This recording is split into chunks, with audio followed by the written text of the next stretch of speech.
Uttarakhand high court के आदेश पर हल्द्वानी के बनभूलपुरा में रेलवे भूमि पर से अतिक्रमण हटाया जाना है, लेकिन इस अतिक्रमण में एक घनी और बहुत पुरानी बस्ती को भी शुमार कर लिया गया है, जिसमें 50,000 से ज्यादा आबादी है। हल्द्वानी जैसे छोटे से महानगर का ये बड़ा मामला इस समय देश विदेश में सुर्खियां बटोर रहा है। बेटा, मुझे कम से कम 60-65 साल की उम्र हो गई।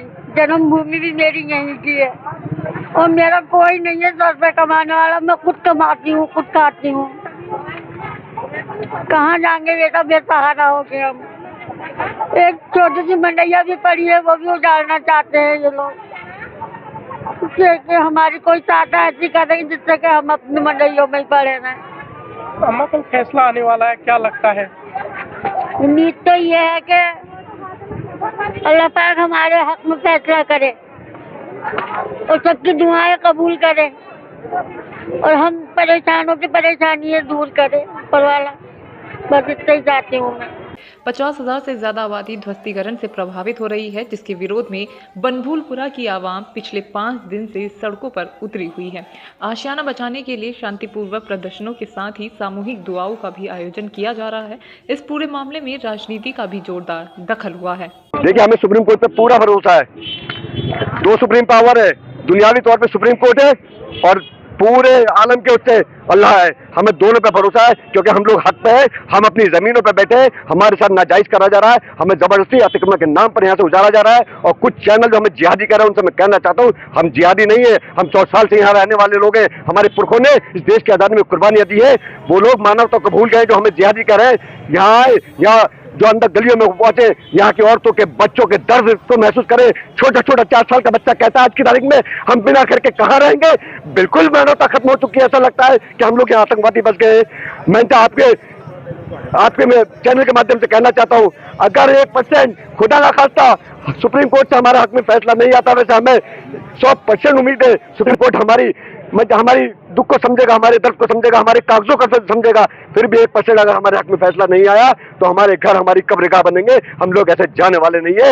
इस हल्द्वानी में इन्हीं घरों में पैदा हुए और मर के इन्हीं घरों में दफन भी होंगे। ये आपके माध्यम से कहना चाहता हूं मैं।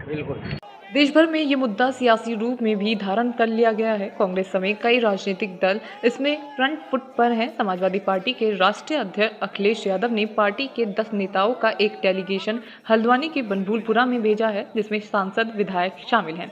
सपा के इस प्रतिनिधिमंडल ने आज बुधवार को दोपहर हल्द्वानी के बनभूलपुरा प्रभावित इलाकों में दौरा किया और लोगों से बात कर उनका दुख जाना।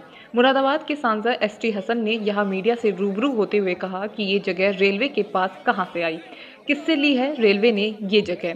ST हसन ने कहा कि लोग यहाँ पर 100 सालों से अधिक से रह रहे हैं। शिनाख्ती कार्ड हैं लोगों के पास। स्कूल, कॉलेज, अस्पताल, ट्यूबवेल समेत सरकारी से सारी सहूलियत यहाँ पर लोगों को मुहैया कराई गई है। मंदिर, मस्जिद है। हम सियासत की बात नहीं करना चाहते हैं। इंसानों से बढ़कर नहीं है सियासत। सपा के प्रतिनिधिमंडल ने बनभूलपुरा में प्रभावित लोगों को ये आस बधाई कि सुप्रीम कोर्ट में फैसला यहाँ की गरीब जनता के हक में आएगा। देखिए, हमें आज अखिलेश यादव जी ने भेजा है यहाँ के लोगों के दुख दर्द देखने के लिए। अभी हम इस क्षेत्र में घूमे, हमने आंसुओं का सैलाब देखा, हमने बुजुर्गों की सिसकियां सुनी। जो हालात उन लोगों के ऊपर गुजर रहे हैं, शायद ही हिंदुस्तान में कभी किसी के ऊपर गुजरे हैं।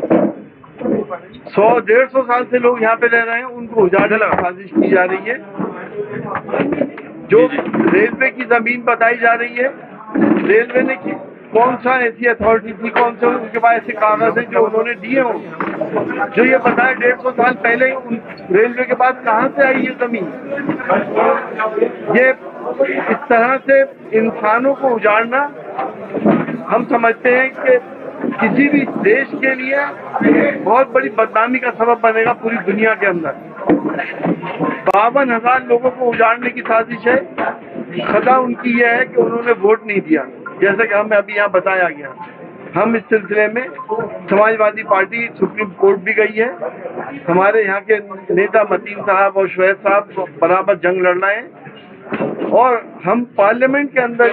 वही मामले में जिलाधिकारी धीराज सिंह गर्ब्याल ने कहा कि हमारी तरफ से पूरी तैयारी कर ली गई है और पैरामिलिट्री फोर्स का भी हमारे द्वारा इंतजाम कर लिया गया है। उन्होंने कहा कि हालांकि बुलडोजर और JCB की व्यवस्था रेलवे को करनी है। उन्होंने कहा जैसा आदेश आएगा उसी हिसाब से कार्रवाई की जाएगी। इस पर देखिए हमारी तैयारी पूरी है और एडिक्वेट फोर्स हम लोगों ने मंगा लिया है। तो फोर्स वगैरह 8 तारीख तक हमारे आने शुरू हो जाएंगे और पीएससी के अलावा राज्य स्तर से भी जितने पुलिस का आवंटन होना था हो चुका है और पैरामिलिट्री का भी वेट कर रहे हैं हम लोग और इन फोर्सेस के रहने के लिए जहाँ व्यवस्था हो सकती है उसको भी हम लोगों ने देख लिया है।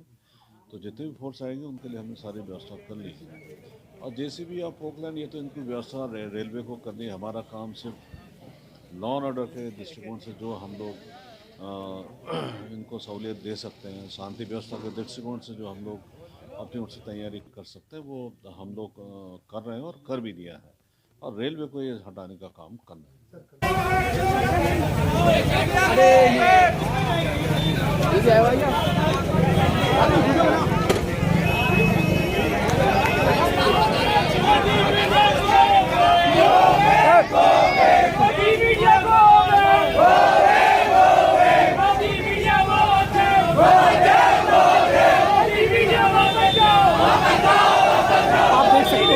नेशनल टेलीविजन के पत्रकारों को यहाँ पर गो बैक के लिए नारे लग रहे हैं। हम गुलपुरा में भी हम लोग हैं और यहाँ पर नारे लग रहे हैं कि Modi media go back go back go back.